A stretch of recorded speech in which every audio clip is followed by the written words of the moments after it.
Ambati Silks, Kanchipuram Saree Store, now in Vijayawada. Exclusive Pattu Sarees, Salwars and Lehengas.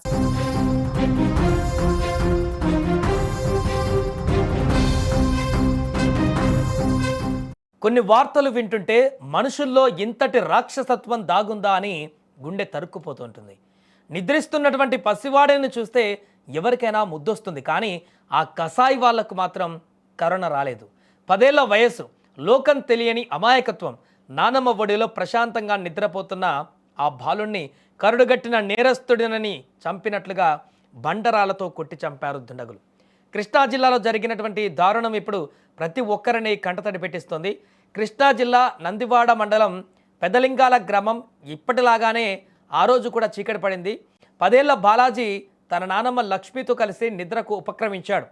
ఆ నానమ్మ కథలు చెబుతుంటే ఆ పసివాడు కలల లోకంలోకి జారుకున్నాడు. కానీ ఆ రాత్రి వారి పాలిట కాలరాత్రి అవుతుందని ఆ ఇద్దరికీ తెలియదు.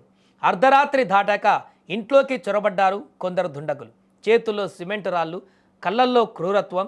నిద్రమత్తులో ఉన్న ఆ పసివాడి పైన, 70 ఏళ్ల వృద్ధురాలిపైన విచక్షణారహితంగా దాడికి తెగబడ్డారు.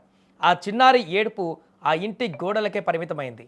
సిమెంటు రాళ్లకు దెబ్బలకు తాళలేక ఆ పసి ప్రాణం అక్కడికక్కడే కన్నుమూశాడు.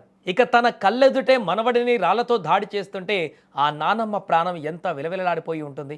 కాపాడుకుందామనుకున్న వృద్ధాప్యం వల్ల ఆమె శరీరం సహకరించి ఉండదు. దుండగుల దాడిలో తీవ్రంగా గాయపడినటువంటి ఆ 70 ఏళ్ల లక్ష్మమ్మ రక్తపు మడుగులో అపస్మారక స్థితిలోకి వెళ్ళిపోయింది. ఉదయం రక్తపు మడుగులో విగతజీవిగా పడి ఉన్నటువంటి బాలాజీని చూసి ఆ గ్రామం ఒక్కసారిగా ఉలికిపడింది. కొన ఊపిరితో ఉన్న లక్ష్మమ్మను స్థానికులు ఉటావుటిన ఆసుపత్రికి తరలించారు. తన మనవడు ఇక లేడన్న విషయం కూడా తెలియని ఆ నానమ్మ ఇప్పుడు మృత్యువుతో పోరాడుతోంది. ఆమె పరిస్థితి విషమంగా ఉందని వైద్యులు చెబుతున్నారు.